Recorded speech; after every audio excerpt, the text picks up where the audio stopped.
right. Welcome to our first podcast. I'm Viv and I'm Cassie. Hello. And we decided to go ahead and talk about artist struggles, being an artist, and just being a human in general. Everything that we're going to talk about throughout this long video probably is all opinion-based, personal experience. We nothing are professional. not psychologists. No, not even close. We are artists, though. Yes, we both have bachelor degrees in media arts and animation. Any art tips and insight we've got could be considered a little more on the professional standard because we have official degrees to go along with it. Two things we're going to talk about today. Art styles and stress. And how to deal with it. Oh, yeah. Okay, so you want to start us off? Yeah. So with art styles, it's a common thing, I think, for a lot of young beginner artists, because it's something that I definitely was always curious about. How did these people that I admire and love to see their artwork daily, and I collect it because I want to just look at it all the time. I wanted to know how they got there. I want to know how they draw these certain things, and I always felt like mine was never even close or ever going to be there. And no one ever really has an answer. They're just like, I draw. It's kind of a bump I always ran into. It's like, I don't know, I just draw. I don't have any professional answers. And is that something you've ran into, or is your art style something you've ever worried about? Because I remember them talking to it about us when we first started, and I remember when I first started, I tried to emulate Disney, because a lot of people, I just associated animation with Disney, and that was it. Definitely. And so I wanted to copy the art styles of my favorite movie, The Lion King, and some of their other animal-based movies, because I prefer animals to drawing people. And it was a conversation that came up sometimes, and I didn't really think about it until people were like, well, what is your style? And I was like, I don't know. I don't think I have one. Mm-hmm. I was just copying Disney. Right. And so eventually I got to looking at other people's styles. I especially like Viv Z-Pop is on you can find her stuff on YouTube mostly, and some other places. And then Brian Lee O'Malley, who did the Scott Pilgrim comics. Yeah. I love his style. It's great. And then some other people online that you can find. And so I started looking up Zelda. Jeez. Yeah, we've got dogs, guys, so sorry for those interruptions. Just a little warning right now. But yeah, so I started looking up other artists and seeing what I liked about this particular artist. With Viv Z-Pop, it's the bright colors and some of the swooping hair and some other stuff that she does. Then with Scott. Brian Lee O'Malley. I don't know why I said Scott Pilgrim, but you know what? Whatever. His style is very interesting to me because it's very chunky line work. Not chunky, but thick. Yeah, definitely. And I've grown up with more thin line artwork. That's usually what they portrayed to us as good quality. And so for me, really? So for me, that was a pretty interesting way to draw stuff, so I started kind of emulating some of his art style and other people's art style, and it definitely influenced what would be considered my art style now, because people have told me when I see something that you've drawn, I know it's you. Yeah. And I'm like, oh, that's interesting. I didn't think about it, but yeah, because to me, obviously, your art style is pretty much how you consistently draw something. Mm-hmm. I think for me, it's always how I draw the face. I have a particular way I draw the eyebrows, the eyes, the nose, and the mouth. Yeah, and I can look at your stuff and I'm like, oh, that's Viv. Yeah. And even I have friends who like to see my crappy doodles, and Lisa a friend of mine knows right away that this is something that I've done. And especially if I draw myself, because I have a particular way I like to draw my hair. I like the whole swoop kind of anime, kind of comic look. I guess you could see it in Scott Pilgrim, because I do love the Scott Pilgrim series too. And I always thought that I just drew the way everybody else drew. It was just, you put something on paper. And I didn't really notice if I had an art style. I felt like everything I did was pretty bland. And honestly, when I look back at my previous stuff, I kind of did the same thing you did, except I did it with anime. I'm that thread. That cliche beginning. I started with anime. And, oh my god, it's terrible. I'll go ahead and share a comparison of where I first began, because I still have those drawings. I think it's important to keep everything. Yeah. I have plenty of friends who think they should throw away anything that they don't like or, isn't good enough. I keep everything for the most part, unless I've messed up or it's gotten damaged. Even then, I try to salvage some stuff. I got some paper that has like coffee stains or like tea stains because I spilled something. But I noticed that I went from copying fully like, the particular anime art styles and stuff, and copying my friend's art style at the time, because that's who was inspiring me to be an artist. And I decided to kind of draw out what made me comfortable. And that's, I guess, where I began actually figuring out what my art style is. And I think it's something that's going to keep changing with improvement. Because we have to look at things all the time. Reference is a huge thing. And it doesn't even have to be like, when I go on Pinterest and I just type in, character design female, and I want to see what people have come up with and get inspired by that. Excuse me. Or if I want to look at a particular artist, like Vivzy Pop it's got this Disney-esque, but like a sharper style to it. It's something fun and creative, and there's a lot of color and just character behind all of it, that you get a lot of inspiration from that. And you can stare at something like that for forever and look at every bit of art they've done, or art that other people have done in that style, and you all get this understanding of what this art style is, and you have that inspiration from it. And that's going to continue this snowball effect as long as you keep progressing. I think when you come at a standstill and you become like stubborn, or you give up, that's where things just don't continue, obviously. But I was watching a video by Drawing with Waffles, or with Waffles. She's one of my favorite artists right now. I absolutely love her energy. I think she's incredibly sweet and incredibly helpful. She's shown her progress on YouTube throughout the years. It's something that helps me feel comfortable, knowing that I can continue progressing. And one of the things that she did, and I was surprised because this is something that we wanted to talk about, was 5 steps to improve your art style. And I went ahead and showed that to you, and you saw bits of it. And she goes through, drawing something, explaining stuff about reference, explaining how to use reference to steal like an artist. And I'm not going to go into full detail or anything. You can watch her video. It's pretty good. You should. You should check her out. And it was just brought up some interesting points, because a lot of the time we've faced in school tons of people that do this sort of thing, where they'll trace something, but they don't realize you're supposed to trace to build up muscle memory and to study it. They trace and then they have claimed it as their own. Yeah. And it's a tricky thing, because from their perspective, they've traced just the shape, and then they like put their own design over it, but they don't realize that you're still taking somebody else's art. They did a chunk of that work, and their style is there, and you're definitely stealing something and it's not okay, because you didn't do it yourself. It's not organic.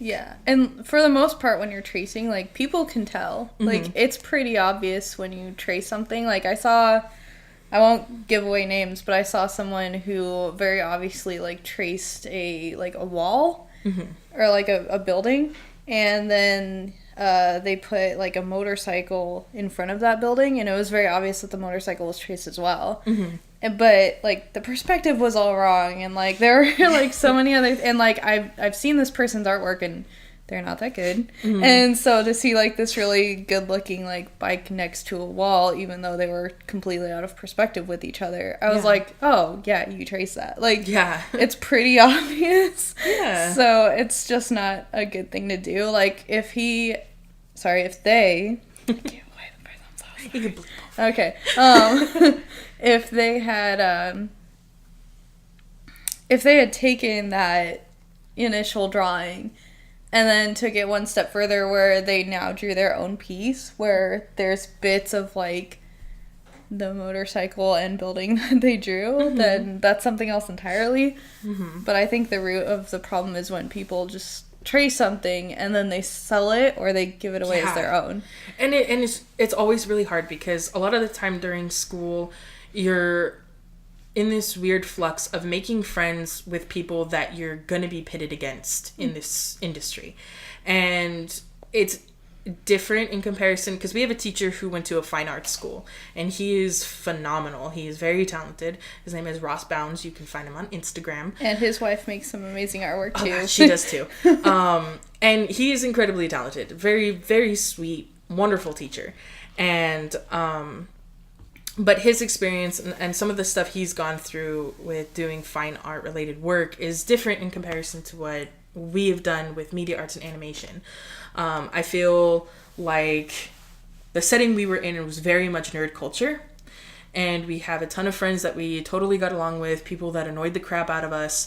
And it was hard to know when you were supposed to go ahead and let a teacher know what something was going on. Because you always figured they would figure it out. I mean, they're the ones with the real talent. They're the ones with the eye for this right now. We're all learning newbies. So you kind of just left it to their hands. But then we would have instances where the person who traced and didn't do this work got away with it. They got a good grade on it. And you were like, well, what do I do now? Yeah. And it sucks because you know that's not their art style. You know that's not something that belongs to them. And it's just very frustrating to see somebody get away with that sort of thing. And it's also very confusing because sometimes things will look traced. And you can tell that something looks way too identical to something very popular, something that someone has definitely seen before.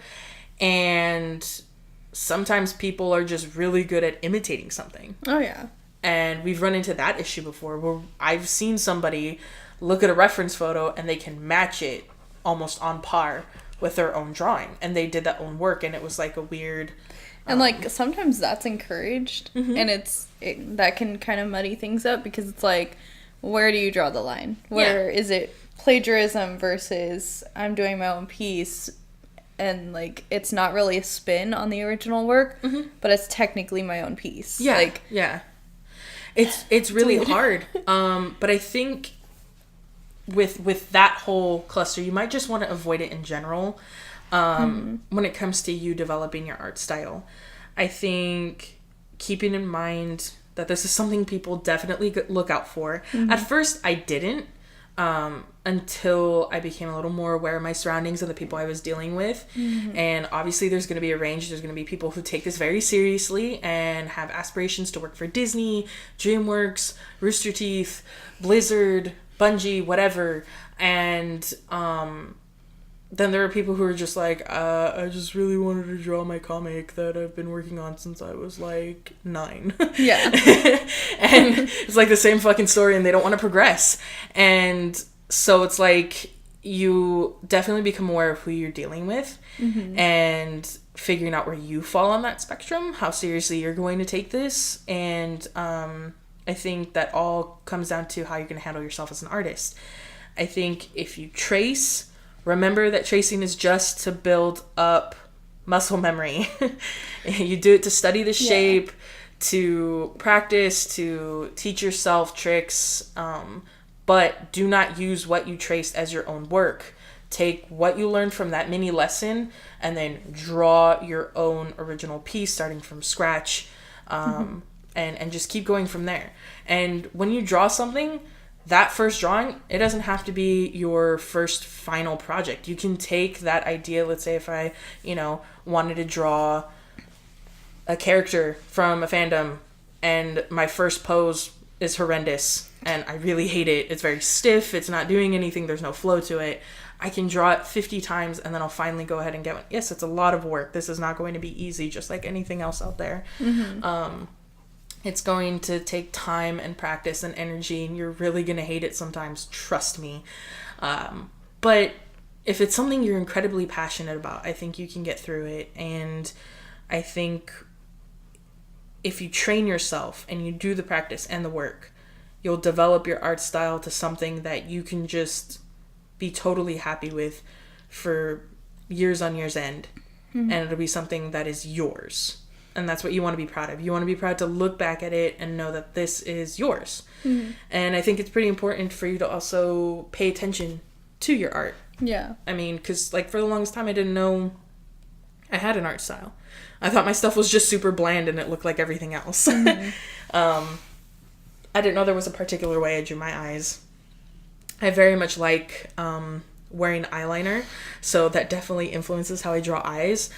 Every character I have has some semblance of like this winged eyeliner look, and it works for both male and female. Yeah, I was gonna say even your men have like these dudes, beautiful eyelashes. Like they're just gorgeous eyes, and you know what? There's nothing wrong with that because it's my art style, and all my personal work can have that. If I were to work for a company and they have a particular art style I'm gonna follow, then I'm going to draw the way they want me to. So if they want me to draw simple lined eyes with no eyelashes, no eyeliner, I'm going to have to force myself to just suck it up and do it. Even though I'm going to be like, you look so pretty with just a little sharp wing. I'm just going to have to suck it up and deal with the fact that I can't do that.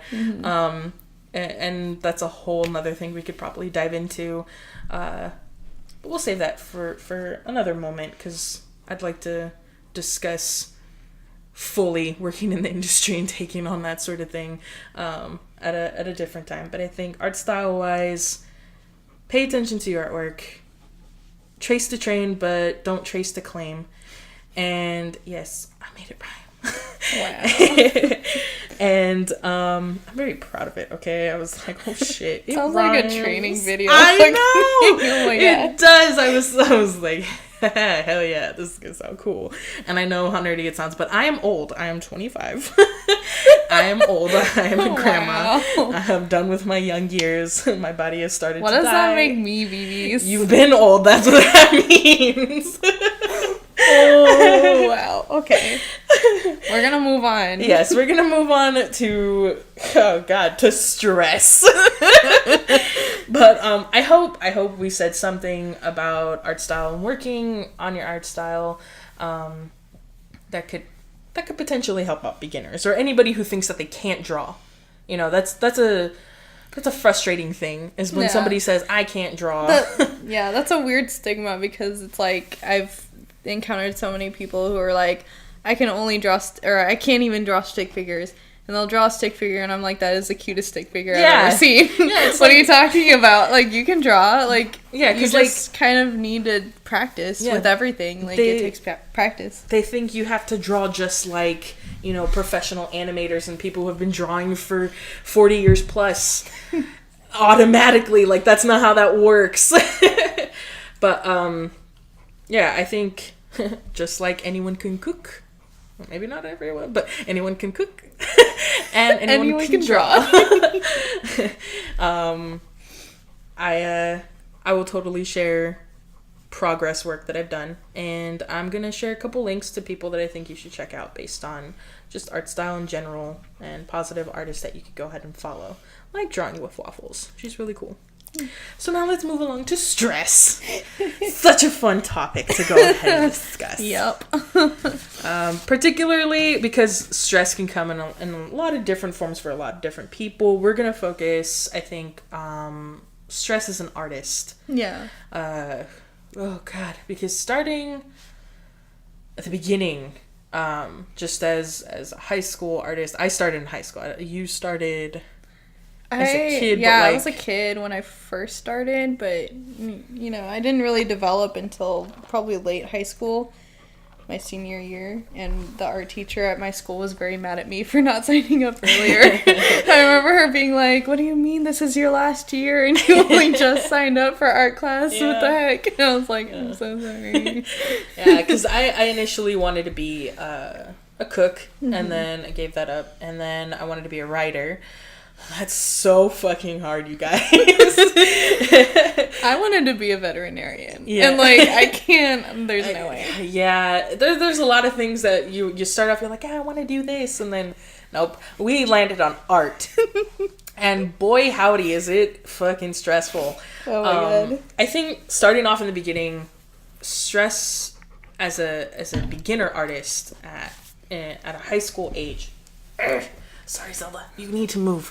I've got a big old dog that just wants all the love, you guys. And I feel bad, but, like, at the same time, I'm trying to do something. I have, like, the weirdest experience because I was initially just being a writer. That was my focus. And my new friend / my now best friend is the reason why I started drawing. I saw this little quiet nerd who was sketching her own stuff to go with her stories that she had written, and I was fascinated, and I wanted to see more. And then, you know, when someone's doing something really cool, you want to do it too. Mine were hideous. Okay, my first drawings, like, the head took up the entire piece of paper, and then, like, the bottom, like, sliver was the neck, and then the tip of the shoulders. Like, that was it.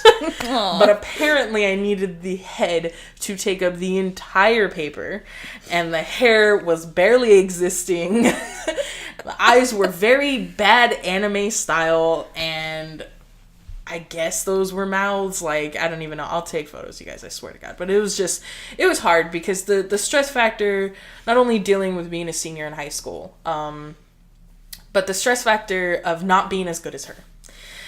To me, her art was awesome. She drew, like, full-bodied stuff. They were somewhat proportionate. I mean, she needed to work on anatomy, but we all do. It's just something you constantly got to work at, you guys. Yeah. And it was nowhere near as good. And I was just fascinated, but I was also jealous. And it was really stressful. And I gradually learned to be okay with just learning. And I was like, you know what? I can go to school for this. Because I wanted to animate. I was really inspired by Rooster Teeth. And when the RWBY trailer dropped, I was freaking out. I was like, I want to do that. And so I made it happen. I figured out where to go to school. And, oh God, the stress at our school, which we shall not name. We can't. We can't. We're contractually obligated not to say anything. Yes. But the stress that came with it, we can talk about. First off, just starting. They don't do as good as a job as they should to let you know what to expect your first quarter. And to top it off, I was having my first quarter that everyone else was having, but I was having it in a shorter time span, so it was cut in half. So I had to do it in like a month and a half. I had to do everything in a month and a half because they had this weird thing where it was like, oh yeah, you can begin right now and take a half a quarter. I'm like, what? 25? What? How? It's already small as it is. I can't do math. And, I did it anyways. But, like, oh, my God. Just all this stress of, like, just drawing some straight lines. Because I had some basic classes. And I had already taken, like, I guess I had taken some fundamental basic drawing class at my community college. Because I didn't need to take that one with everybody. I didn't need to draw a bunch of oranges and whatnot like everybody else. And I was like, thank God, because, I really hate having to sit there and draw fruit. It's not fun, you guys. Unless you're like, look at this fruit and draw something crazy. And I'd be like, okay, I can run with that. But they're like, no, look at this fruit and draw it detail for detail. And it's like, ugh. It's so annoying. Did you have to do the glass cup? Oh, yeah, I did. And it was such garbage. Yeah. I hated it so much. My freaking perspective class was with Emerson. And oh, gosh. I did the bare minimum, you guys. It was so stressful. I hate perspective. I still need to work on it. I know it's one of my biggest weaknesses. I'm just gonna rant a little bit. Yeah, I had an go ahead. epiphany about perspective literally the last week of the last quarter that I was in the school. And I was like, are you kidding me right now? Like, it just, it snapped into place. And I had 1 week to finish my portfolio for, like, our graduation. Like, you have to pass a portfolio class. Mm-hmm. And so, like, I had 1 week to do, like, my big perspective piece because I was missing one. And I literally, it clicked right then and there. And I was like, are you kidding me right now? Suddenly. It couldn't have happened, like, before I had to do She's not going this. to give you the answer, you guys. You got to have that epiphany on your own. It's like, one of our teachers, Mark, he always said, like, he said he was always good at perspective, but, like, it takes, like, this one moment where you're drawing something and it just clicks. Oh, yeah. And, like, I didn't experience that for the longest time. I just had, like, the hardest time in the world with drawing buildings or tables or whatever in perspective, even people, because, you know, you have to do that as well. Yeah. And so I was literally just sitting there, like, trying to draw a perspective picture or anything, and I was like, what am I doing? And then it clicked. And I was happy, but I was also really pissed off. Like, of course it happens right now, right as I'm about to, like, put this in and turn it in Yeah. for review. Like, oh my gosh. You just need to have that personal experience. I still have yet to experience it. It's because I don't want to go near anything. Like, I do character design, and my sole focus is characters. And I know I want to try and have my story finally become a comic and all that stuff. And I've been working on it for freaking years. But one of the big things that stops me is the stress of facing my weaknesses. Mm-hmm. It's so hard to accept that I'm going to have to face facts that I don't know this that well. And I have to take what I have learned and take new steps or any tricks and ideas that other people have, you know, done to help themselves and figure it out for myself. Because that's a weird, stressful thing that comes with art, because they gave us a lot of tools and they taught us how to use them. Mm-hmm. And they gave us a lot of information. And the other half of it is just you figuring it out for yourself. Yeah. You know? Because you can only go so far. And then the other hurdles, you have to figure out how to get over them, because it's training your mind, it's training your hand, it's learning how to spot certain things and work a lot faster. And oh my god, it's just really hard. And I faced a lot of that when we got to our figure drawing class with Ross. Oh yeah. First off, anxiety and everything kicked in, because not only did I have pretty bad social anxiety when I first started, I couldn't figure out how to talk to anybody. And I only had one kind of friend, like she was slowly becoming my friend, who sat with me. And then on top of that, you guys, I was not warned that there would be naked old people up there for me to draw. Excuse you. At They're first, nude. Don't be rude. But like as a 19-year-old going on 20 who has not experienced anything just yet, I thought we were going to be drawing comic book characters and all that stuff. But nobody warned me. And as a kid, this is my perspective. I was like, nobody told me I was going to be sitting here drawing naked people. And then you switch over to the mature artist side where you're like, these are nude models. Mm-hmm. And I need to draw this muscle because my teacher's yelling at me because apparently I don't know how to draw it right. Mm-hmm. and then the stress eased from that, because I got over the discomfort that my immaturity had. Yeah. I think it takes you like 1 or 2 times and yeah, then you're like, you're totally fine afterwards. Unless you're a creep. Yeah. We've had many a creep. But, you know. But, you know, we just kill them off real quick. No, I'm just kidding. You just kind of corner them out like, you know, Kovu style, he's not one of us, and just like, you know, chant them out of the room. And then you go back to drawing them biceps, triceps, and more. And I think the the stress that stayed with me was the fact that other people were really getting it right away. Mm-hmm. And other people were getting praise and like, oh, that looks really good. And my stuff was awful. It was just, it was, on top of everything, I apparently do not know what humans look like. And I pressed way too hard with my charcoal into my drawing pad. And Ross would go by and he'd just tap my hand and be like, knock it off. I'm like, I don't know how. I don't know how to, I'm aggressive. And it was really hard because, you know, you got to teach yourself. I had to teach myself to not be so aggressive with drawing. Because apparently I wasn't aware of it. And then that was super stressful because now it was this thing that was constantly on my head. It's like, am I pressing down too hard? Am I not pressing enough? Because to me, that line should be darker. To me, that looks way too light. I should shade it more. And then, you know, on top of that, I have the stress of, does that look like a human's face? Does that look like this person's face? This looks like nothing. Nothing resembles the artist. And you're freaking out the entire time because it feels like everybody else is doing better. And that's something all artists kind of face, where you feel like somebody else is always doing way better. Why can't I be there? Yeah. And I have that weird stigma. I've shared it with you before. I constantly want to be not number one because I'm not competitive, but I want to be with the best. Like, I already want to be there. I don't want to have to start at level 1 and do all the grinding and the work and whatever. No, I want the cool stuff. I want my wings. I want my mounts. I want to already be like super fast.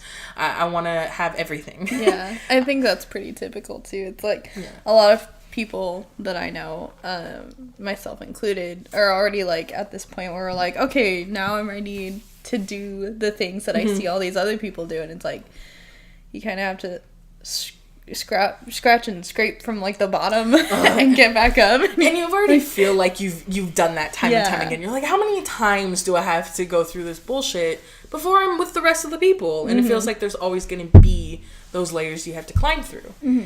And that was a huge stress factor. And then, you know, the projects just got bigger as we went through. And I think my pivotal moment of stress as an artist with my work was when I raised my hand to be director.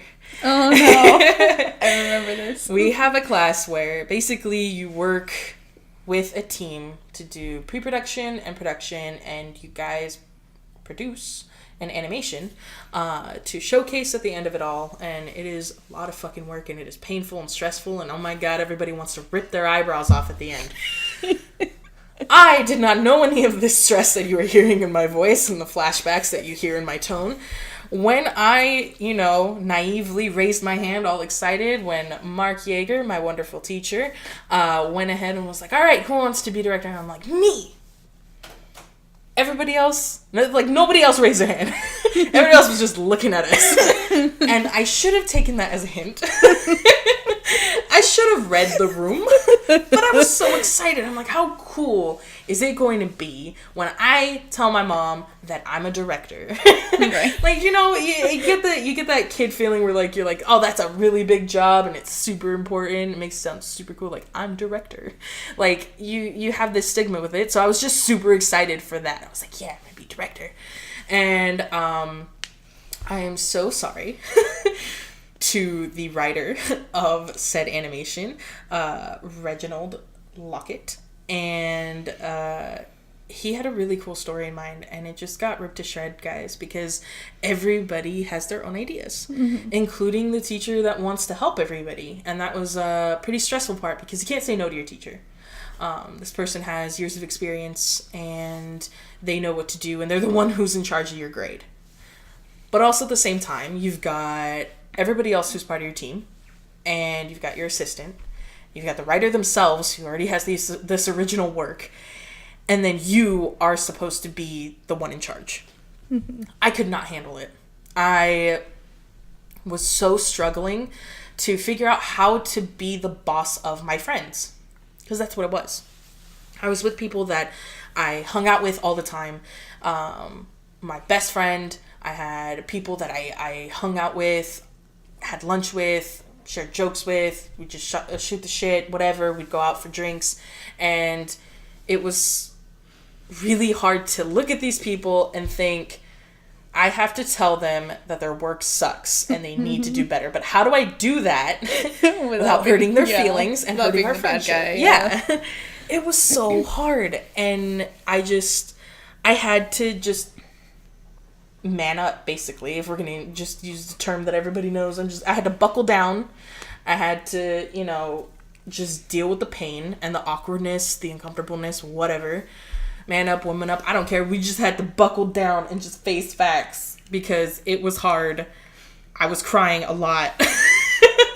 So I am such an emotional person. Like, everybody who sees me and meets me knows that I am loud and I sound angry and I sound intimidating, but really I am the most emotional bitch you'll ever meet.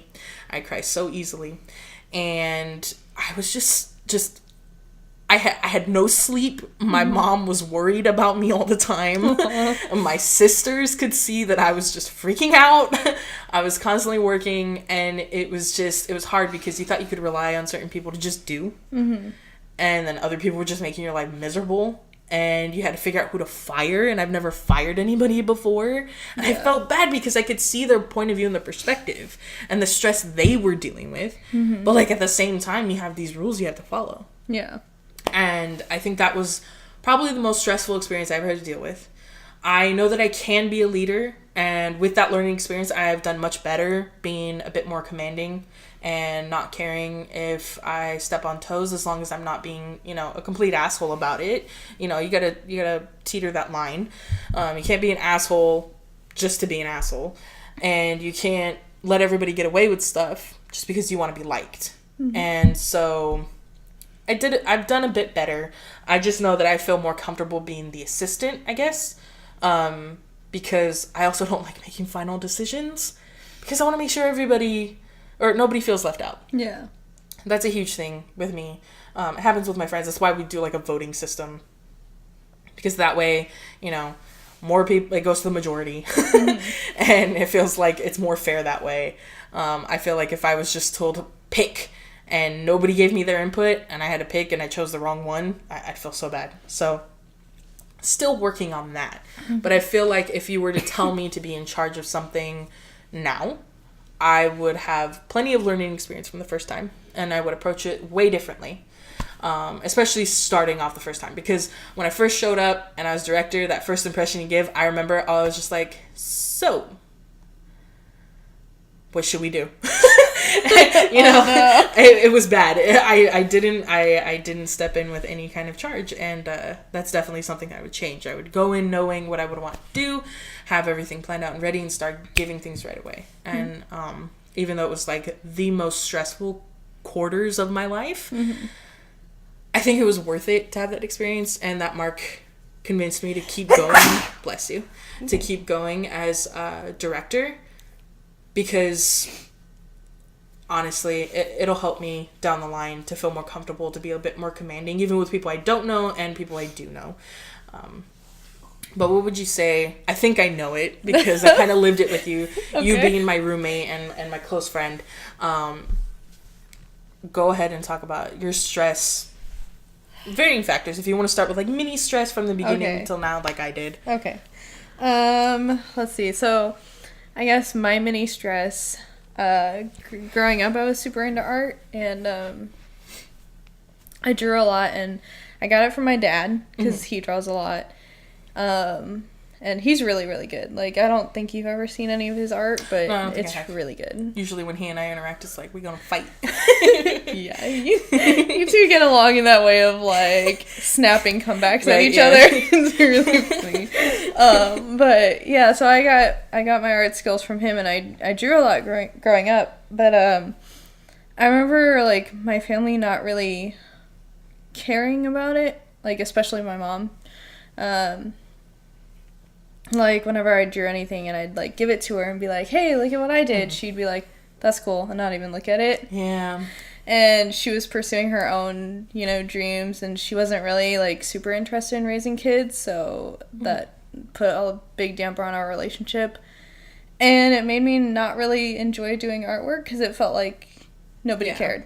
Yeah. So, so I decided that I wanted to maybe pursue veterinarian, veterinary school because I like animals. Mm-hmm. I've always liked animals. I've yeah. had so many pets over the years. Yeah. And I thought, that would be a cool career opportunity to pursue to take care of animals. Well, Totally. yeah. Well, it turns out that I am not the biggest fan of blood and guts. Yeah. I'm fine with, like, little scrapes and bruises and stuff, but, like, the big stuff kind of, like, makes me nauseous. And Yeah, just, like, I'm not freaked out by it or anything, but I can't watch, like, gory horror movies because it makes me feel like I need a gag. Yeah. It's like, I'm like, no, I don't want I'm trying to eat. Or, like, even when I'm not trying to eat, I'm just like, I don't want to see that. Yeah. It's not fun. And also, I knew that I wouldn't be able to control myself if I met a person who had a pet and they weren't taking care of them. And, like, every time they came with their pet, it got worse and worse. I wouldn't be able to deal with it. So I knew that just wasn't a good option for me. We both have that Sagittarius emotional factor. Yeah. It changes from emotional crying to aggression. And then high school came around, and I was being very defiant. Because most of my family wanted me to go into the medical field in some regard because most of them are nurses or, technicians or some other kind of medical field that they're going into. Right. Even my brother is talking about now he wants to be in the medical field. Like, oh, wow. Which is pretty interesting. My brother is in the Army, by the way. That's just a random tidbit. But, so a lot of people in my family are medical professionals, and they were just, like, trying to get me to be interested in the medical field, and I kept telling them, like, I'm just not interested in that stuff. Like, it's gross. I don't want to deal with it. And not in, like, an offensive way or anything, but, like, everybody has those things where it's like, I can't. Mm-hmm. You can only stomach certain stuff, and for some people it's like, a little bit, and other people's like, oh, God, that's a lot. You can handle anything. Mm-hmm. So, I get it. Yeah. And, like, I also really didn't have much of a direction. The friends that I had weren't really friends in the way that you would consider people. Like, we didn't hang out after school. If we did, it was just a group of people who knew each other, and then just I tagged along with, like, one person that I knew in the group. And it was very lonely. So I didn't have a whole lot of creative people around me. And the closest I had was one of my friends from kindergarten, which is rare for me. I don't keep friends very long, and in fact we've kind of grown apart over the years, which sucks. But anyway, she convinced me to go into the drama department, and I signed up for drama classes and choir, and I was like in the God, I can never think of the name anymore, but like basically like background characters for the stage performances that were put on. Yeah. So I did a lot of that, and that was fun. Like, I actually really enjoyed it, and I tried to do a main part, but I had such bad stage fright that I just couldn't do it. But I could sing and dance behind the main person, but, like, if it front and stage was kind of hard. Yeah, I get that. So I started to do that. In fact, my first time going into community college, I was actually a technical theater major, and I was going to specialize in costume design. But I did learn how to like use the table saws, the hand saws, the jigsaws. Those are a lot of fun. Nice. I mentioned a whole bunch of saws, but you do a lot of other stuff while building stages, and like I learned how. There's a lot of sawing. There's a lot of sawing, and hammering and like other stuff, and. That was fun. That was a lot of fun, actually. And, like, building stages and, like... Reminds me of, like, woodshop. I had a ton of fun at woodshop. Aw. Yeah. And, like, I learned a lot about, like, the lights. How you use them in conjunction with, like, the fabrics you use for the costumes and, like, other stuff. So, that was fun, but I got really depressed. Yeah. And it just kind of hit. Like, I realized that I liked it, but I didn't love it. I didn't see myself pursuing it as an actual career. And so it was very depressing for me, and I got more, stress coming in from my mom, who was like, well, what are you doing with your life? Why aren't you making something of yourself? Yeah. And so I worked in retail for a while. I won't say where. I'm still there, but I won't say where. And it finally dawned on me that I'm, this 20-something-year-old who's still really into cartoons and animation, and I wanted to learn more about it and how to do it. And I tried to look up videos. At the time, there weren't that many. There are a ton now, and I almost regret going to school and spending all that money, but, like, I'm glad I met you and some other people. So I don't fully regret it, but I did end up going to the animation school and getting my animation degree, so. And the big stress factors in that was, you know, I was juggling work and school at the same time. Oh, yeah. And I know some people say, like, oh, you can handle it, it's just work and school. Well, it's...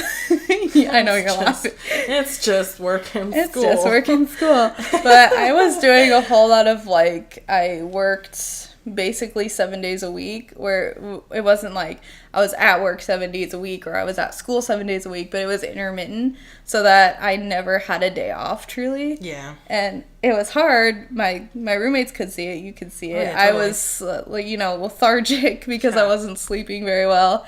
I took on all these projects, and with my, oh my gosh, it starts with a P. Production. With my production group, sorry, I'm a little sick. With my production group, it was so frustrating. Like, mine was different because I wasn't the director, but the director was a person who is very charismatic. They could walk into a room and open their arms and just say whatever, it doesn't matter, and you were instantly charmed by this person. But they had no backbone to really follow through. And as a supervisor at my job, it was really frustrating to see this person just, like, go through and not really do anything, not contribute to the project. Yeah. And so I put a lot of it on myself.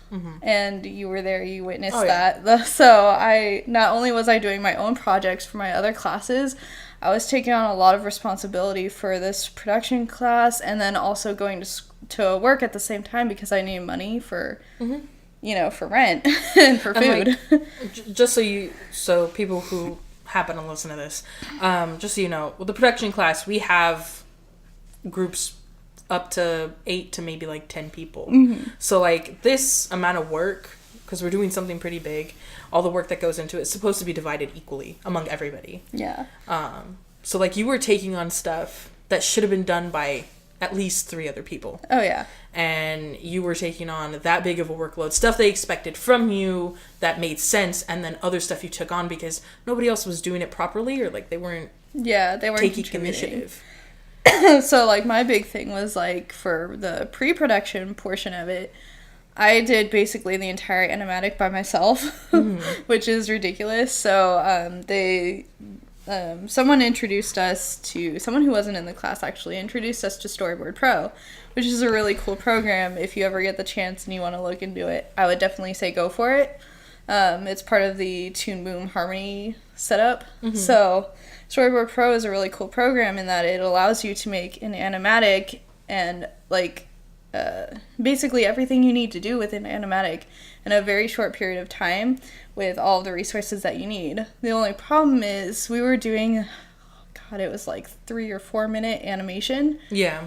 And so I was doing the animatic for a 3 to 4 minute animation by myself, basically, because everybody else was either doing their own thing or not really, doing anything at all. They were just kind of sitting there twiddling their thumbs, and it fell to me. And my director didn't seem to have a problem with that. So it was really frustrating, and I couldn't find myself to say no because I feel like I put too much of myself into that project in the beginning. Yeah. After the pre-production portion was over, I was mad. And I was just like, you know what, screw it, because I know this is going to turn out terrible because nobody else so far has pulled their weight except for a couple of other people, and I've told you about that. Yeah. So I had like 3 or 4 other people besides me who were actually pulling their own weight and doing more, especially during the animation process. But I was still taking on like a lot of these scenes by myself. Yeah.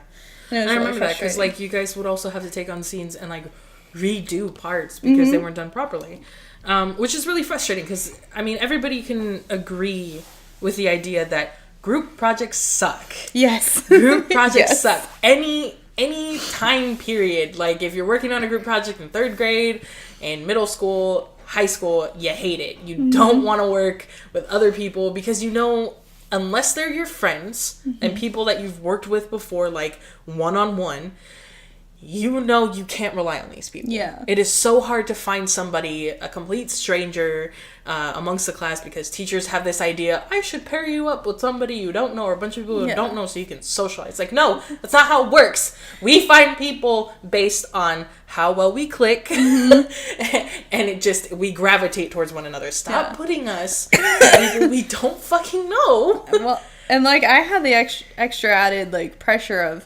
knowing that there were certain people in our class that weren't going to pull their weight because I knew their work. Yeah, because you knew it from way before. Yeah. And that's what makes this hard, because with group projects, it'd come out of nowhere. It'd be like history class, and like, everybody's going to work on a group project, find a time period, and explain stuff about it.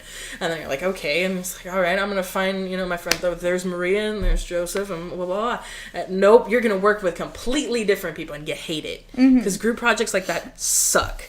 Now, take all that emotion, every flashback you're having right now about a group project about nonsense for like a class you had to take. And if you were the person that had to do all the work, right?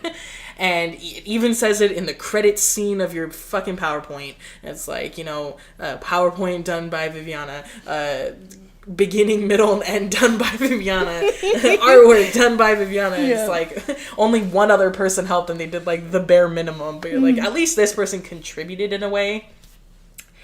Take all of that feeling and put it to we have it 2 quarters worth of a class. So that's how many months? That's 6 months? Yeah. Yeah, 6 months. Okay. And we've got 6 months work on an animation that is a huge chunk of your grade. It's very important. It's very important for everybody because this is what deems whether or not you're going to graduate. It's part of it. And you have seen the people around you. You've seen them throughout the years, throughout the quarters, how they work, how well they do, what their skill sets are.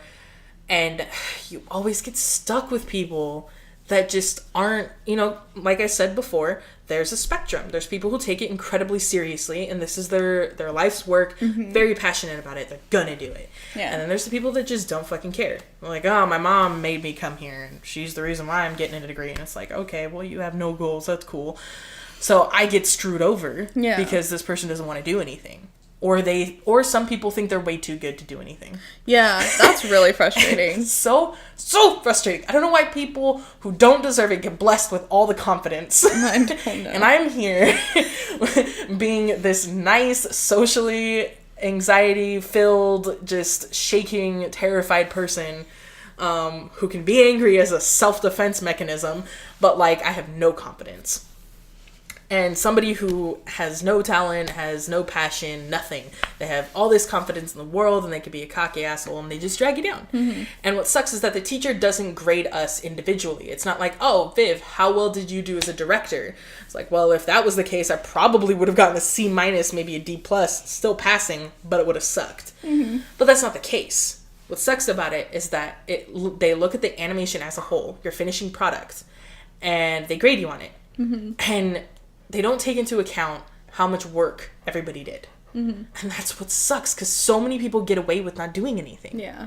And you have people like you who take on everything because you know your grade is going to get fucked over if you let these people do what they want to do. Yeah. Which is nothing. They want to go and sit and draw their, fucking, like, have your OCs. I've got like 50 million OCs. But if you're going to spend your entire class period drawing your same cliche Mary Sue, and you're going to tell me that this is way more important than your freaking grade that deems whether or not you're going to go and continue forth to graduate in the next couple months, and you're someone that wants to work in an industry that creates movies, animations, cartoons, whatever, work on video games, and your focus is this, I doubt you're going to go anywhere. And I know you're just going to drag my grade down. Yeah.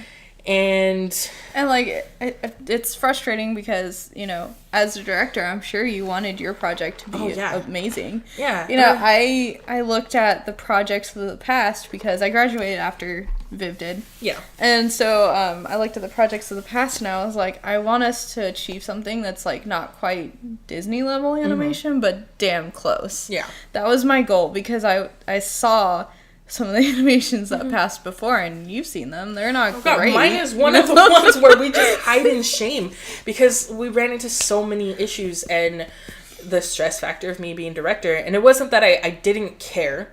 You know, it wasn't like your director where I just walked in, sat down, chit-chatted with the teacher, people around me, had a cool breeze time, and then just left early or whatever and didn't do anything. I was struggling and stressed out so hard because I wanted to people please so bad. And in the end, we just ended up with something that was just total flop, and I felt so bad, and I wish we could have done better. And I will definitely, like, my mom will hang our flyers proudly to show off that her baby girl was a director, but, like, I personally will not be proud of the work that went into that, because I know I could have done better if I knew what I knew now. Yeah. But that's not how life works. Yeah. You know, I had to go through that experience in order to learn what I have now. And I think if we were able to just pick our own teams from anybody, and we were able to keep that team together, because another key factor is the fact that between pre-production and production, some people won't get into production because some people won't pass. They'll get fired, they'll drop the class, there's not enough space because a ton of people needed to take production one quarter, and so like a bunch of random people who haven't been working on your story now get put onto your story. Oh my goodness. So you also have to run into that too, and that's frustrating because you're struggling with what you have, plus you've got to teach people to struggle with you. and it's, here's a broken oar, good luck. Figure it out. Also, there's like 70 holes in the bottom of this bolt. And it's difficult to be able to have confidence or hope that this is going to be something that turns out great. But I think if we had the ability to pick people that we trusted and really dug down to work on stuff, we could totally do it. And I think something really cool could have come out if we got to pick people we trusted or paired up with people on our level. And I know it sounds mean, but honestly, it's college, you guys. Once you get past a certain point, I even think in high school, it's like you shouldn't feel bad if people group up because they have the same skill set level and they're working hard on something they're all passionate about and all equal for, and you are lazy and you don't have that same skill set or driven set, whatever.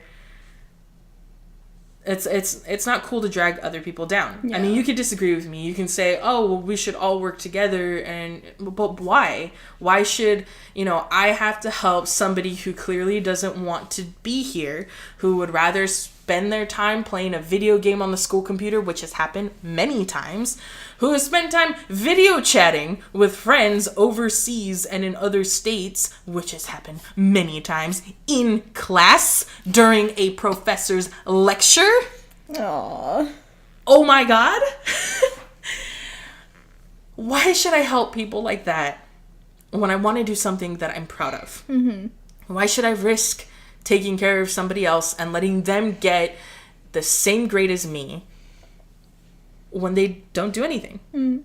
So it's no factor of being mean or kind or whatever, because I can be one of the kindest people ever. I have no qualms with being friendly and helping take care of people. It's something that I absolutely enjoy being, absolutely enjoy doing. But I know that there is a line. Shitty people exist, and you need to acknowledge that. I'm not saying leave, random people in the dust just 'cause. Yeah. And I mean, if somebody's struggling, like, with work and school and, like, other stuff, of course you want to be there and support them. But you have to, there has to be a balance, You have to, take into consideration their time and yours and figure out, when they can contribute and, how much. I think if at least the effort is there, we're good. Yeah. And that's literally all we're asking for. Yeah. I think when it comes down to it.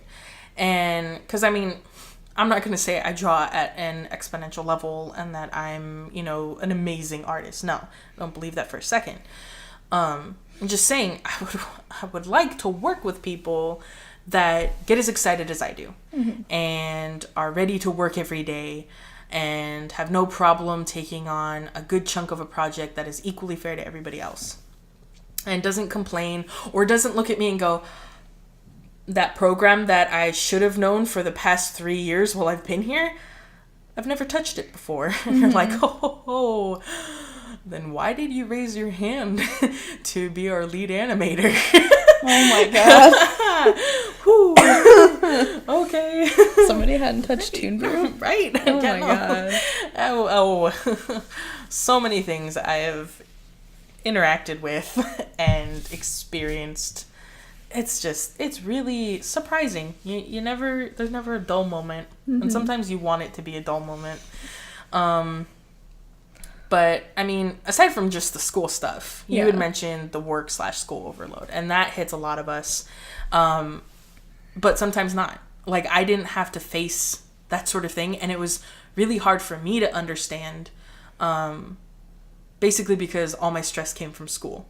And I didn't really see much because I was so fixated on finishing my own projects and stuff. I figured we were all in the same boat. But then, living with 2 people that went to school with me, that I saw on a daily and had the same set of work and stuff that I did, seeing you go through all of that, having to work constantly and never getting to hang out with you, that's so hard to witness because, like, there's nothing you could do to help. Yeah. Like, there was, like, nothing I could do. And, like, I'm not saying I'm any kind of victim in this situation. Like, no. I just felt so bad for my friend. I wanted to help in some way. Like, I can't go down to her work and take over. I can't do that. I'm not legally supposed to be there, so that's a no. And I can't do her work on these projects and be like, here you go. Because, I mean, yes, alumni can help out, but I'd have to do something completely different, which means I would have to learn everything of their process, and it's just a whole nother stress factor. Because I didn't start from the beginning. I'm seeing this midway through, and I'm just like, ooh, that's rough, buddy. And it's like, there's not much you can do except just listen and let them vent and whatnot. But to continue just for a short moment, before we get to maybe things that could help ease the stress, as we've learned, I think another thing that we equally face and continue to face is balancing a social life. Oh, yeah. Through all of it. Like, from the beginning of it all to now, post-graduation at various times. My friends and I, it's been hard. Yeah. Going through school and socializing, it wasn't too difficult because a lot of the time people that I did socialize with, we at least had a class together. Yeah. And that was totally fine. We saw each other during class. It was like 4 hours. And then we'd go get lunch. Yeah, and we'd get lunch whatever. Or dinner or whatever. Yeah. That was a lot easier.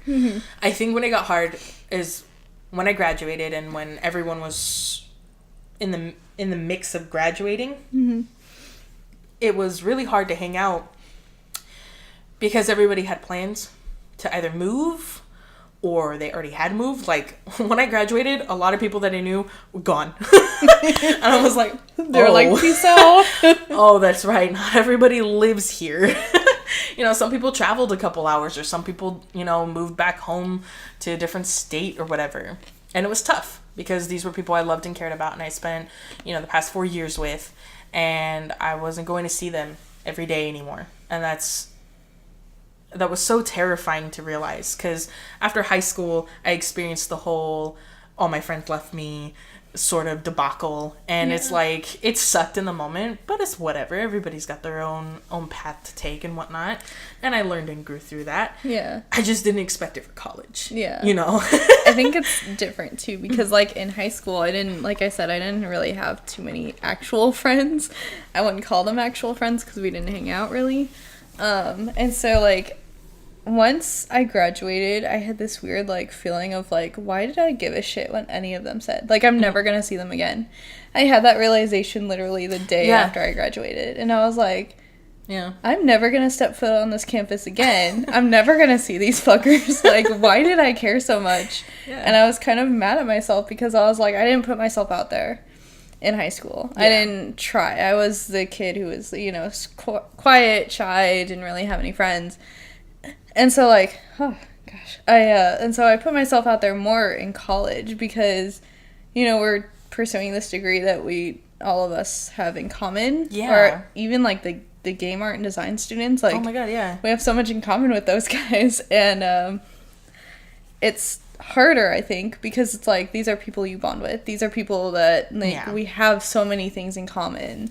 Yeah, it's weird because everything matched up with everybody. People, you know, whether it be having a crush on somebody or becoming best friends with a lot of people. Talking about our OTPs. Oh, and, right, like, yeah. our favorite animes. You know, like, oh my god, you watch anime? Yeah, I watch anime. What school do you think you're going to? Right? And well, Hogwarts house you in. Right? And everybody just, like, it's like socializing at a convention, but if everybody sat down and, like, ate food together and drew together and stuff. It's that kind of culture. And I mean, that's what we love about going to conventions so much, because it's really easy for us to interact with everybody because we did that with school. I mean, with an art school, especially, you know, an animation and video game based section of the school, I mean, we had culinary and we had film and we had, like, interior design and fashion, but we didn't really interact with those guys. No. If it was culinary giving us their scraps. I know, yeah. Culinary would feed us because we had, like, no food. That was great. And it was, like, I'm sorry. It was bread. It was always, like, the bread was the only thing that was good. I'm so sorry. But, like, a lot of people there don't know how to make desserts, and I was very disappointed. Because there would be chocolate, you guys. And you'd go and you'd bite into the chocolate, and you were just in pain. But there would always be a culinary student nearby watching. Right, and they're like, in the shadows watching us eat. Some people would be like, this shit sucks, and they throw it. But you have people like me who, like, eats it. It's like, this is good. And you're slowly chewing and dying on the inside. And you're like, I need to go to the student store real quick and pick up some M&Ms. And it was just... It was tough, you guys. But, like, we didn't interact with anybody else in that school because media arts and game art design were pretty on par. I mean, obviously, the GAD students were all video games, and we were like, oh, when you looked at us, you're like, oh, Disney, cartoons. But, like, no, we loved a lot of the same stuff because, obviously, plenty of us played video games as well. Because using our degree, we can work on video game stuff as well. Maybe not, like, a lot of technical stuff, but, like, the beginner production stuff. And so that kind of helped mesh over those two things because we shared classes with some of the GAD students. And so, like, we had this big culture just mashup of, like, what you would find at a convention. And that's what made it really hard because you just bond with these people and you kind of build this routine, and everybody is that guy or girl that you just walk through and you just know everybody, you know? You see it in movies and stuff that one person knows everybody. Yeah. But everybody at our school is that one person and we know everybody. Yeah. Like, you knew the security guards. Yeah, the security guards, you knew the faculty. The teachers were, like, your friends. They were, like, your older friends, that controlled your grade. You could, like, nod your head or, like, get a hug or, like, fist bump. Yeah, like, it was crazy. It was a very interesting form of family. And so realizing that my social life was done because everybody else was moving and I wasn't going to school anymore was really hard to face. Because I was like, oh my god, I didn't expect this to happen again. I was like, ew, high school me had to deal with that. Not college me. No, I had to again figure out how to form a new routine and new friends and it's awful. It's so awful to have to do all of that because you just got a routine down, You're like, yes, this is how I can live my daily life forever. And then it gets fucked over. Stupid degree in my hand. Wow, baby. Like, whatever. Because, after a while, I kind of went into the whole art block thing, didn't draw for a bit, and was depressed and whatnot. And I was stressed out. Because, like, this stuff is expensive. And it is not easy for us to just get all these programs and stuff. Oh yeah. I would have rather all the money that went to the books we never used and couldn't keep at the end. Yeah, that was weird. Have gone to like paying for Cintiq or some art programs for a couple years because god damn, it is hard.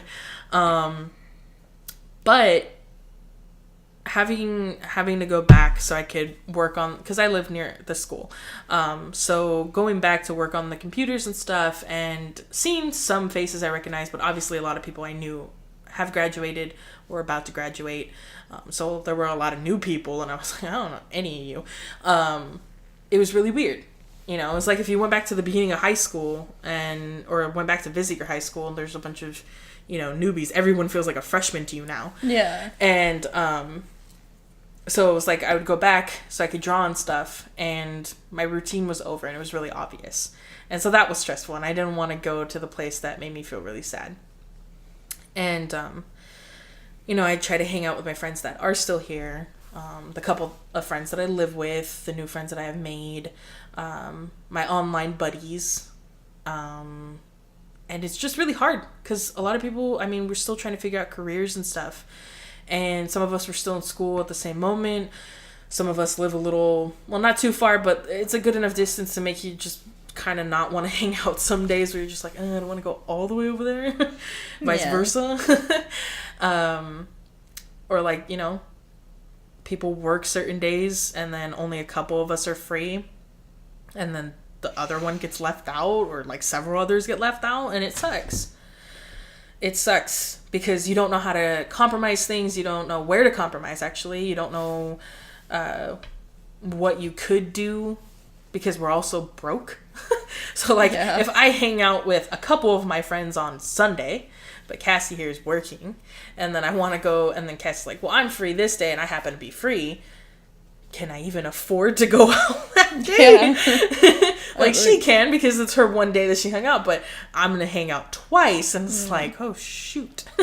You know? I can order off the dollar menu. Right. Or it's like, even to, like, do we just stay at home then? Right, or yeah. Like, should we just watch TV together, or...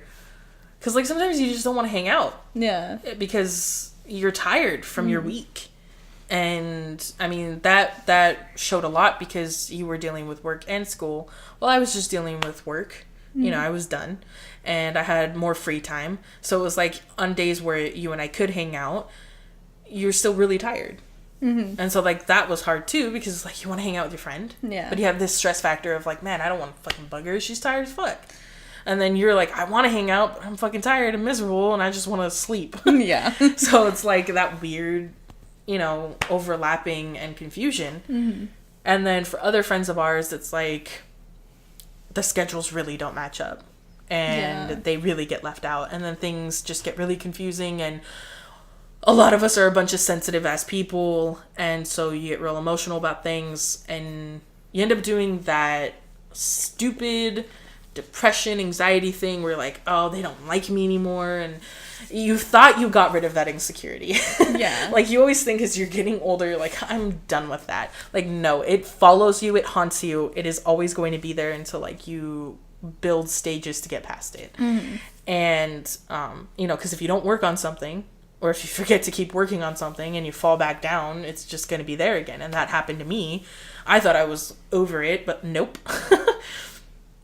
Someone that I truly care about and everything, it just hurts a lot more because I've known this person for forever and I didn't get to see her for forever, and it felt like I was being avoided or that I wasn't, you know, cool enough to hang out with anymore. And that's not the case. It's just I had to understand that it was just too busy. And there was no way we could find time just yet. And changes need to be made. And oh man, on top of all of that, I don't think we can touch on this too much because there's not much experience, but like the idea of dating is just stressful in itself. Yeah. And for being socially awkward, it's like I definitely liked plenty of people while I was going through school. And I tend to, you know, like people just in general. I'll see people I'm attracted to, whatever. I feel like that's pretty common. But the idea of handling the dating scene is just really hard because at the time, it was, I have to focus on school. I have to make sure I finish my projects. I have to go to work. I have to do this. So, like, it was, like, jam-packed. Yeah. And then even with open time, it's also, when I'm looking at my career, well, I want to move a lot of places. I have all these plans. I want to go to Japan. I want to finally see London. Oh, my God. I have all these dreams built up that I've had since I was, like, 13. And there's no way in hell that I'm giving up these dreams. So, like, how do I face that with my lack of experience and like finding a human that can be compatible and work with that? I've seen it with tons of other people who work in this industry. Yeah. We've seen it. It's possible. And we love it and we think it's great and it gives us hope. But it's just so hard to achieve on your own. And I think that's just something, I mean, eventually, if we figure that out, we'll go ahead and talk about it again. Yeah. And how we figured that out. But I think something that matches up with that, I guess, would be, like, handling our family. Yeah. I know that with school and stuff, it was hard on my mom because she didn't expect me to stay so late for school stuff. And then on top of that, you know, I had work. And then on top of that, I wouldn't want to use any spare time to try to hang out with my friends. So it was like I was always gone. And to me, I would see family when I'm sitting there for dinner or like when I'd get home, and we'd hang out for a little bit. But at the same time, I did miss them, you know? And it was really frustrating. And I think it became a little easier as I got towards the end and had less of a workload. I was living on my own. But it was still kind of a strain in the beginning because I was just so fixated on making sure that I got this to work. Like, a lot of money was going into this. And that pushed me to focus on finishing school because that's something I, you know, personally promised my mom. You know, I graduated high school, I'm gonna get my degree. I mean, a personal goal of mine, she's happy that I have my bachelor's, but a personal goal of mine is I would like to get my master's. And that's all me. So, like, I won't have to worry about if I don't get it, you know? I'll just be disappointing myself, but I can live with that. But, like... Excuse me. It was hard because, you know, my sisters would have things they'd want me to go to, and I would just be so tired. I would just be too tired to, like, want to have the energy to go sit at, like, a rally or some after-school thing at, like, 9 at night. Or I would have to stay and work on a project till midnight. And, like, it's hard for people who aren't artists or creative types in that manner to understand. Or, like, even people who have really long jobs. Or, like... How do I say this? Like, people who work super late in the day. Because I know there are people out there who, like, you have to work, like, all day. Yeah. Almost every day a week. And that can be really taxing, no matter if you are an artist or not. And it can be hard to balance, you know, business and family. Zelda, what are you doing? She's, like, creeping by. So it can be really hard to do that. But I think, like, she's not over here. What are you growling about? We got a tiny chihuahua that likes to growl for no reason. She's so dumb. I swear. But, gosh, for an artist perspective, it's like you've got projects that can take anywhere from like a couple days to a couple months to a couple years, depending on what you're doing. Yeah. And a lot of times your family won't understand because family members are, you know, like I said, a lot of people in my family are in the health industry. And so they don't understand what I'm talking about when I say, you know, I've got this project that's going on. It's going to take me a while and I won't be able to see you or talk to you. Yeah. And it's, you know, it's a whole lot of, I never get to see you anymore. You never come down and visit me. Like, are you okay? Are you dead? Like, no, I'm fine. It's just...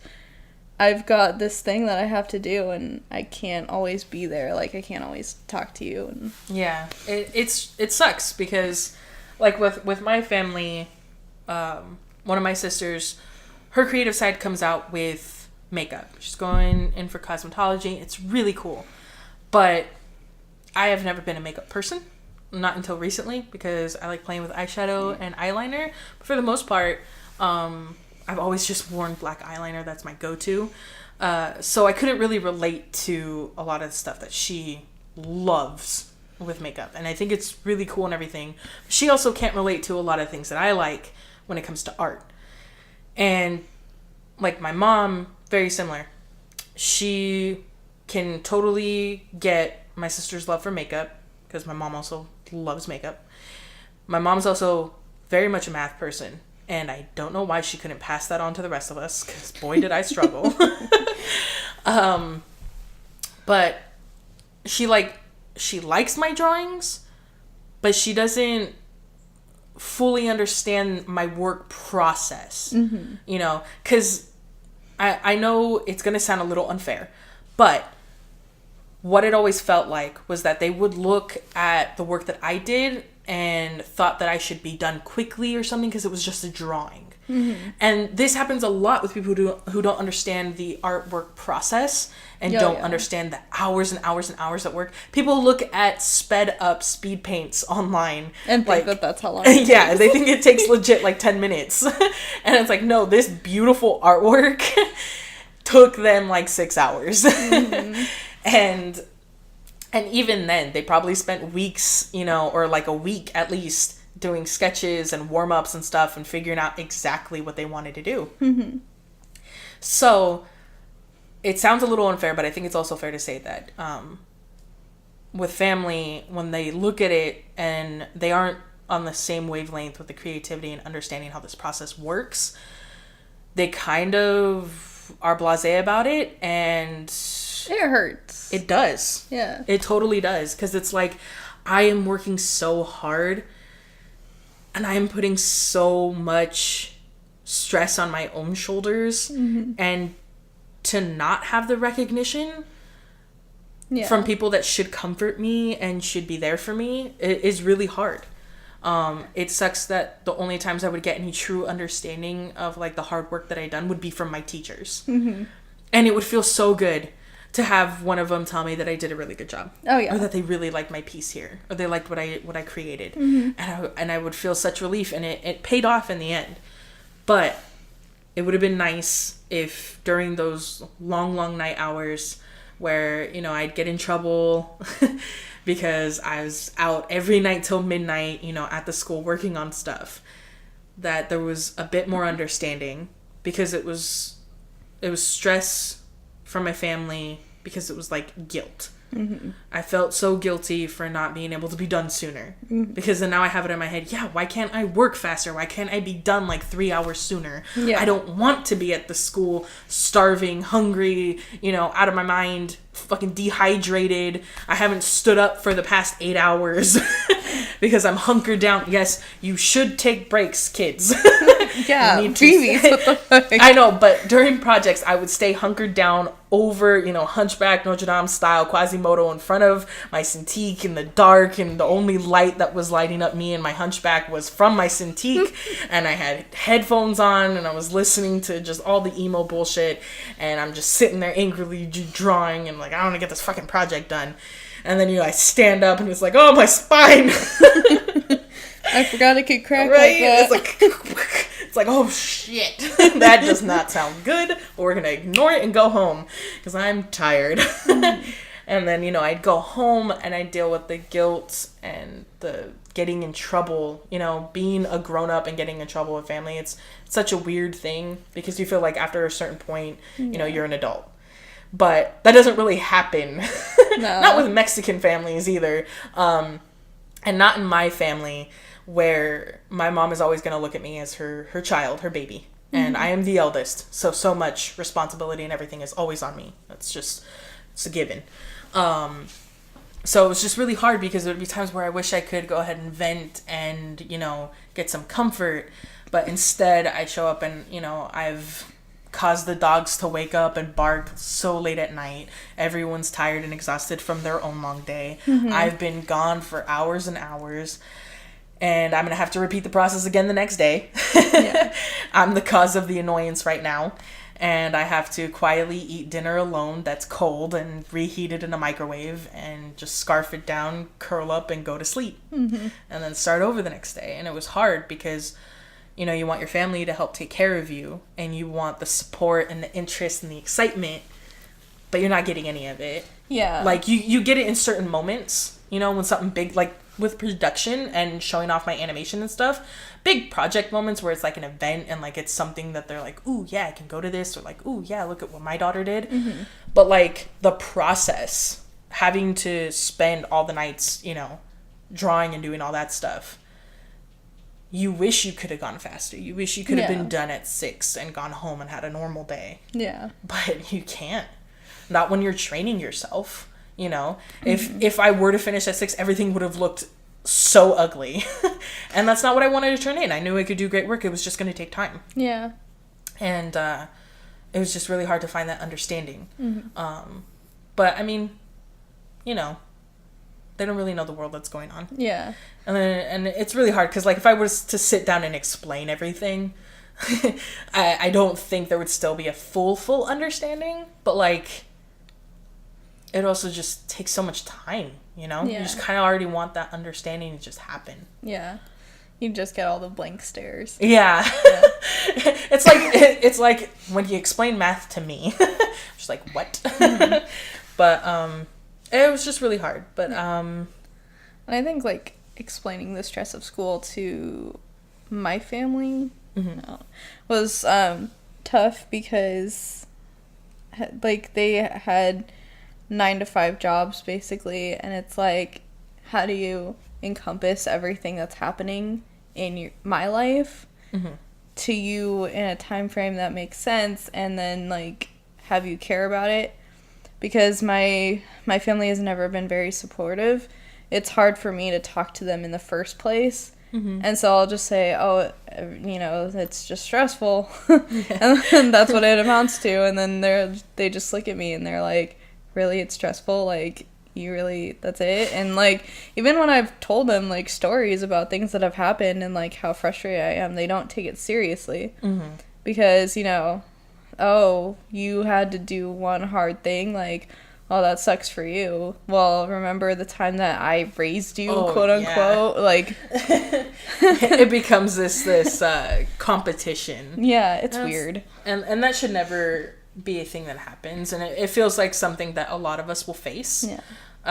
Whoever we're interacting with. So, by the way, guys, if you have, like, a really supportive family and you don't, like, understand where we're coming from, because both of us grew up in abusive households. Yeah. Stressful, very loud, unfair territory. Yeah. So, like, if you don't get what we're talking about, that's totally fine. In fact, like, good for you. You know, like, I don't I don't mean to sound like bad about that because, like, I'm sick, so it's not coming out right, but, like, no, it's like it's good that there are people that didn't have to experience the stress that came from that sort of thing, but some of us grew up in pretty hard situations, and there can be understanding from it because we're on a weird mature level due to it. And that doesn't mean, like, we're superior or anything. It's like, no, some of us had to grow up real fast. Yeah. Which sucks because sometimes you wanted to just be able to just sit around and eat mud like other friends that you have. Names will not be said. But the freak of nature that we know that did that. I got to experience that and has, you know, memories of running around on all fours like a goddamn psychopath. While the rest of us were, you know, I had to take care of younger siblings and be the eldest and take on a lot of responsibility at a young age because when you look at it statistically, there's just a lot that we took care of that could be deemed unfair, plenty unfair. A lot of things that we had to deal with that was highly stressful and made us grow up a lot quicker than a lot of people our age, which kind of also made us outcasts because not everybody understands where we're coming from. A lot of people give us horrified looks from a lot of the things that we have experienced. A lot of manners that we have to take care of things in situations, or how we're oddly prepared for scary scenarios, which makes us worried because it's like, how prepared are you? Yeah, how are you going to go out into this world and not be prepared? Like, how do you not know that you need to have a weapon on you at all times? Right? Like, or know how to, like, work a pen or something like that. Like we seriously know some weird stuff, okay? Like, you know, you just want to be like, you know what, spend some time on YouTube real quick. Just learn some facts. And, So when it comes to the family situation, it's really hard because you've been an adult since you were a kid. Yeah. And you've had to deal with all that stress. And then during times where you're just really weakened and you don't have the strength to be that person anymore, and you want these people who are supposed to love and take care of you and all this stuff, there's like that whole painted image of it, and it just doesn't happen. It sucks. Yeah. It totally sucks. And we've had to figure out ways to deal with this sort of thing. So my main way of dealing with my stress, because it's a constant, it's not going to go away. It's not like, yes, my year at age 23 was my year of stress, and then I survived it and got past it, and now I'm stress-free for life. No, it is going to be with you always. You just have to learn how to fight it. You have to learn how to take care of it, make it small, let it sit in a box, and just stay. And then eventually something will make it big again, and you're going to have to start all over. It's like a D&D boss that'll just come back at you. So, one of the things that I do is I control my breathing. I need to do this because I have anxiety issues. I have claustrophobia, as well as social anxiety, which forcing yourself to take a, public speaking class? Oh, yeah. Definitely helps.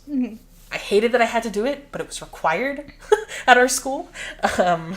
And I hated it. I hated it so much. It's everything I hate. I have to get up in front of people. I have to talk. I have to dress fancy, quote unquote, literally just like a dress. No nerd shit. It just has to be like ironed and it's a dress.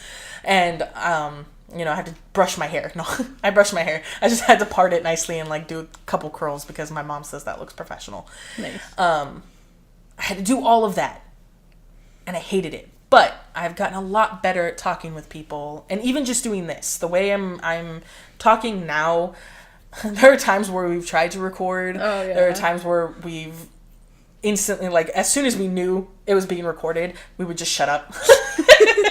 We suddenly were ourselves. Yeah. But like doing all of that, and it has totally helped me.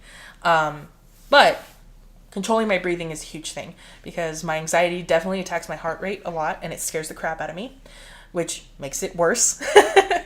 And I have to follow how I imagine waves in and out, and I follow my breathing with that, in through my nose, out my mouth, breathe from your stomach, all those tips, probably things you've heard if you've dealt with anxiety yourself or just needed to calm down. Because anger issues are also a thing that can contribute to a lot of stress. Some people don't know that they have anger issues. It's just something that just constantly happens. You might just think that your friend's really aggressive or like just, mean mugging all the time without meaning to. They could have some serious anger issues. You might want to calmly and safely approach that. But the breathing method really helps me, and there's plenty of videos you can follow that help you follow, like the shape that builds outwards and then falls back in together, or there's one where I've seen was like a smiling face that you follow the shapes. And the one I like to follow is listening to waves. Waves coming in onto the beach and then falling back out. That helps me a lot. 1, because I love the ocean. 2, reminds me of my grandma. And 3, it's just very pretty. So it totally relaxes me. And so finding something that definitely relaxes you, I wouldn't say like music unless it's, classical or ambience. I wouldn't... Soothing tones. Yeah, soothing tones definitely. Because your heart rate is totally going to match it and you want it to be calm. Some people will be like, oh yeah, I could totally, listen to metal and just like blast that shit and totally relax me. It's like, okay, probably for 1 or 2 of you, but a couple of the rest of you, I would assume maybe not. Like you think it does because it sounds good and it like is totally your jam, but you need to find something that calms your body. Yeah. And, like totally listen to the metal later when you're finally calm and you just need to cheer up, because there's a difference between cheering up and calming down. And that was a huge thing for me. Another thing I do with self-care, I love to wear face masks. I think the nice cold ones, like it's supposed to help your skin and everything. And that's a positive, that's a bonus. But I like wearing face masks because 1, they're funny. I always look like a serial killer and it looks hilarious. I'll be walking around the house out of nowhere, and my roommates will just do a double take, and I think it's the funniest thing in the world.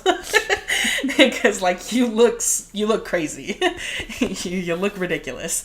And I just think the cold ones feel really nice. It helps your headache if you have one. And so I like using that method.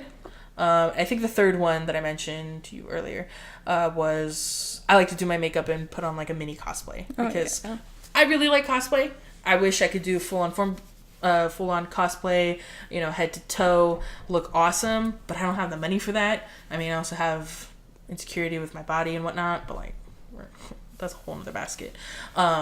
Mainly the whole money thing, but I do have wigs and stuff that I've collected over the years, and I have my own makeup, and I have bits of clothing and stuff, so I'll put something together and I'll take a cute selfie, and that whole process makes me feel better. Mm-hmm. So those are 3 things for me, and we don't have to specifically have 3. I just know those are like the top 3 for me that help when I need to calm down and stress relieve. And so I guess I'll put my input on this. So when I have to deal with stressful situations, it helped me a lot in production class and with some other things in, my personal life. If I go outside and I take a walk, it doesn't have to be a long walk. It can be a short walk, but like just getting in some fresh air, if it is fresh. I know, because like some of the parts we walked out, there was like people who smoke nearby, so like your fresh air would be clouded. But like if you can get some fresh air anywhere, then that really helps me out. I love nature. I used to camp a lot when I was younger, and go to like random parks, and I literally got left by myself at parks sometimes. Oh my god. We'll just we'll skip that part, but we'll talk about parents and growing up in bad homes maybe at a later date. But I also suffer from PTSD, and so like one of the symptoms of that is like flashbacks, and I could go into more detail about that later. But so one of the things that I do when I have a flashback moment is I have to like kind of start breathing and tell myself where I am and be like, oh, I'm not in that place, I'm somewhere else, I'm at work, or I'm at school, or I'm at home, or whatever. And just kind of slowly remember who I am and what's happening, how old I am. Pick up the pieces. Yeah. So that helps me out, going through like a little list of just basic information about yourself. Like, it sounds weird, but like it really helps. And then also, if you can, I found that meditation helps a lot. So I don't do it very often anymore. I should get back into it, but I used to meditate a lot when I was younger. It sounds weird, but like we got into it in 7th grade. They introduced it to us for some reason, and it was really helpful. And oh, hi Zelda, what's up? It was really helpful, and I think if you can get into it in any way, shape, or form, and it helps you out, then I would definitely recommend like meditation. Yeah, I think those are good. Yeah. Whew. Okay. So this was a lot for a first time recording something for such a long period, and hopefully we didn't do as terrible as we kind of feel like maybe we might have done. I know we're gonna gradually progress, and it's a huge thing, just like we talked about in the beginning. It all is gonna take practice and learning and updating a lot of stuff and figuring out new ways to do things. We want you to talk to us, by the way. So, like, if you have any experiences with stress, or if you wanted to talk about your own art style and where you got it from, if you do have an art style and you want to talk about it, and, like, even post, like, pictures, if you can, in the comment section, and just, like, let us know what you're into, or, like, let us know, like, who inspires you. Oh, yeah, totally. And if you have any particular questions that maybe we didn't address, because sometimes we chase rabbits when we talk. Yeah. That's a common thing that will happen. Yeah. I could be talking about stress for 1 second, and then I'll land on the topic of Taco Bell, and we don't know how we got there until we listen to the recording. But if you've got particular questions, totally, go feel free to ask us anything. Or if you just want to do what normally happens on YouTube or any place else and you want to leave a mean comment, feel free to do that too. I always like to laugh at stuff. That's fine. But yeah, thank you for listening. If any of you have listened, and hopefully there'll be more and more of you as the future goes on. And this is the end of podcast numero uno with Cassie and Viv. And Zelda and Chibi. Yes, the lovely pets in this household currently. And remember to take care of yourself. Thank you. Yeah. Have a good day.